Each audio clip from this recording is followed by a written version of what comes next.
What is up, guys? Welcome back to Blitz Sports Media Fantasy Football. I am your host here today, Stephen Brownholtz. I'm joined by two of my good buddies here, Danny and Nick. How you guys doing today? Doing well. Great. Doing well. Awesome. Love to hear it. So today, what we're getting into today is we're going to dive into two sleepers each. So 6 sleepers that we here love at Blitz Sports Media for redraft upcoming this year. I mean, let's just jump right into it. My first guy is I love this guy a lot. I've talked about him multiple times on this channel, and that is going to be LB3, Luther Burden III, wide receiver of the Chicago Bears. Guys, I love this guy. It's getting to a point where I might need to stop talking about him. I've talked about him in every video. He gets drafted in the second round to the Bears, first round talent in my book and our Blitz Sports draft ranking, first round talent. You know, the Bears, I mean, they have Caleb Williams entering year 2. It's kind of a loaded wide receiver room, but what I think fits him the best is his talent is going to be maximized by their new head coach, Ben Johnson, coming in from Detroit. And, you know, guys, I think Luther Burden, if you had to give him an NFL player comp, I think Amon-Ra St. Brown is a great player comp. I don't know what you guys think. I feel like he fills that role perfectly. He fits it to a T. I think Ben Johnson could get the absolute most production out of Luther Burden. What do you guys think about Luther this year? Okay. I think, you're comparing him to Amon St. Brown. It's actually perfect because that's what they need in that offense, Ben Johnson's offense, actually to go. Odunze is probably more of an outside guy. I mean, he played outside last year with Keenan Allen doing the inside, so you need an inside guy. If you got a guy like that, if you get a guy that's first-round talent in the second round, that was a steal for the Bears. I couldn't agree more. And to be honest, I think that the wide receiver room changes pretty drastically over the course of this season. I could see a scenario where if Rome Odunze really isn't getting it done, or to be honest, DJ Moore, there's massive trade value there for him. And if Luther Burden's really getting it done, hey, he might be wide receiver 2 really quickly in that offense as well. Yeah, it does not shock me if he becomes the wide receiver 2. It really wouldn't even shock me if he becomes the one towards the end of the year over DJ Moore, because not only can Luther play in the slot where he excels, but I watched him a lot at University of Missouri. I'm a Mizzou fan myself. He can definitely play that outside role as well. Yeah, exactly. And I think he's a steal and a great grab in the late 11th round, early 12th round. Danny, who you got? Give us one of your favorite sleepers coming into this year. I'm a big Michael Penix Jr. fan, but I'm going with another guy, Bryce Young. He's 22nd in our rankings right now, which may be actually a little too low in my opinion. Start last year, he got benched. From week 8 on, he started. In that time period, he averaged 18.6 points a game, and also had like a 27-point and a 36-point game in the last 3 weeks.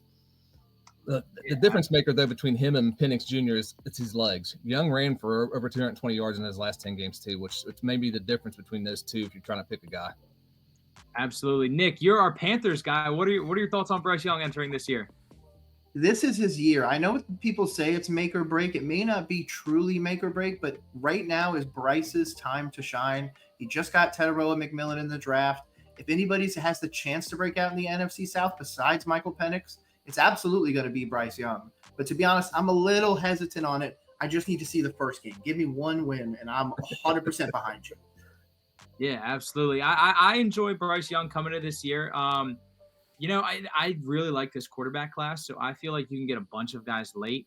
Like you said, Nick, if you have to see that one game, Bryce Young's getting drafted where you could probably get him in the late rounds of your draft, maybe your last couple picks. Heck, he might be on your waiver wire, and if he has a great week 1, he might be one of those guys we're talking about going into week 2 on the waiver wire.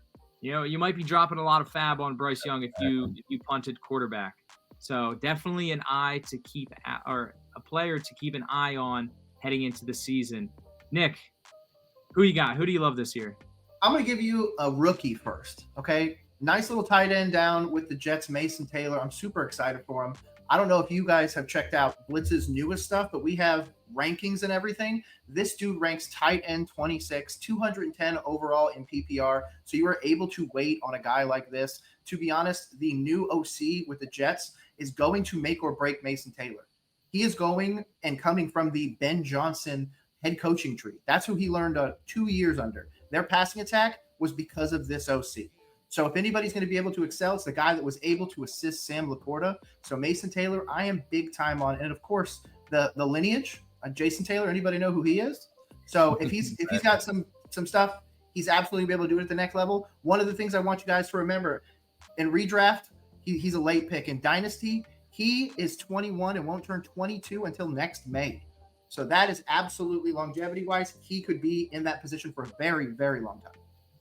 I love that. I really do like Mason Taylor as a sleeper this year. Like you said, that the bloodline is perfect. I mean, two NFL players in his family, so definitely has the athleticism to definitely succeed in the NFL. And a trend has been broken the past couple of years with rookie tight ends.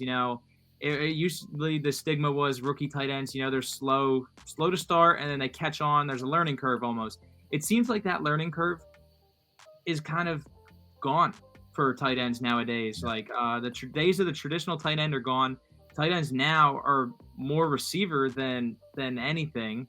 And I think going to break that, though. Mason's going to be a great blocker at the next level. He's going to be an extension of that run game. Mason's going to be in everything all the time. Yeah, absolutely. Danny, I know we did a tight ends video. What are your thoughts on Mason Taylor now?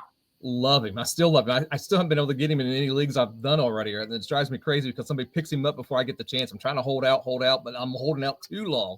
I think people are starting to realize that the opportunity is there for him. There's nobody else there for them to be receivers. I mean, you got they have Garrett Wilson. Thank you. Drawing a blank. Garrett Wilson. You get Garrett Wilson there. There's nobody else behind him. I mean, you need to have somebody else, and Mason Taylor probably can be that guy.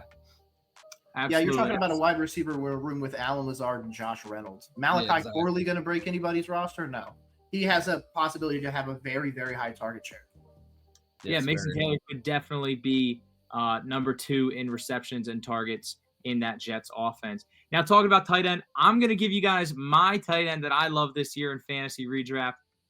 Maybe the complete opposite angle of what Nick's going. Nick said Mason Taylor is only 21. My guy, he's nearing the end of his career. Heck, this will probably be his last year in the NFL. And that's maybe the greatest tight end of all time, and that is Travis Kelce of the Kansas City Chiefs. I think, Nick's not a fan.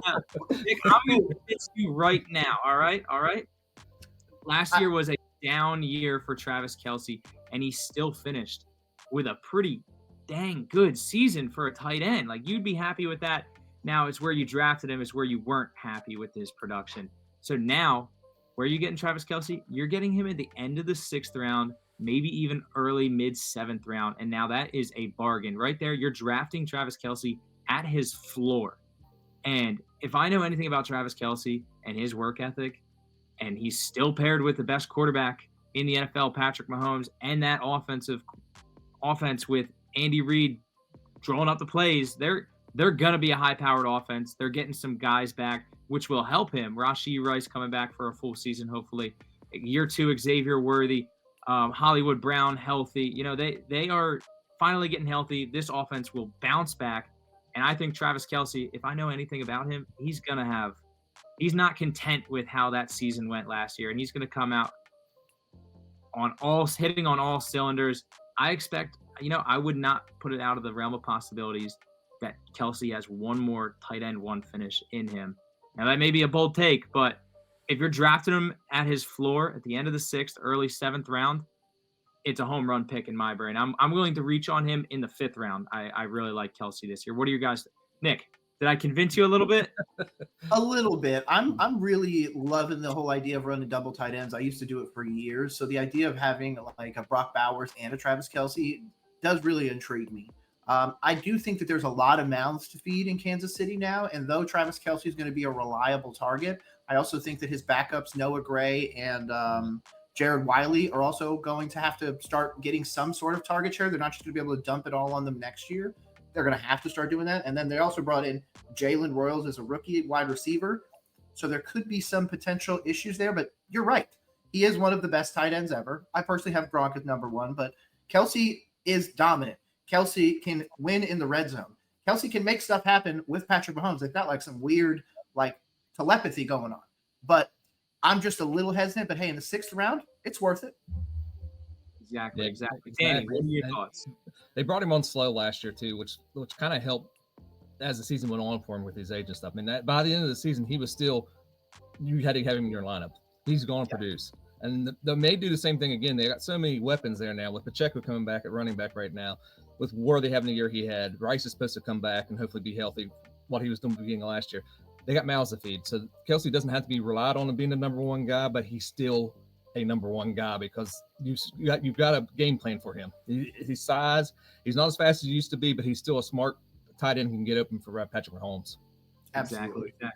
Travis Kelce, he's one of the more controversial players in fantasy, as you can see with me and Nick having differing opinions, but I absolutely love Kelce this year. Danny, give me your second guy. Who are you loving again this year? Give me all the Alvin Kamara you can this year. Kellen Moore's already come in and said he's going to be a big part of the offense.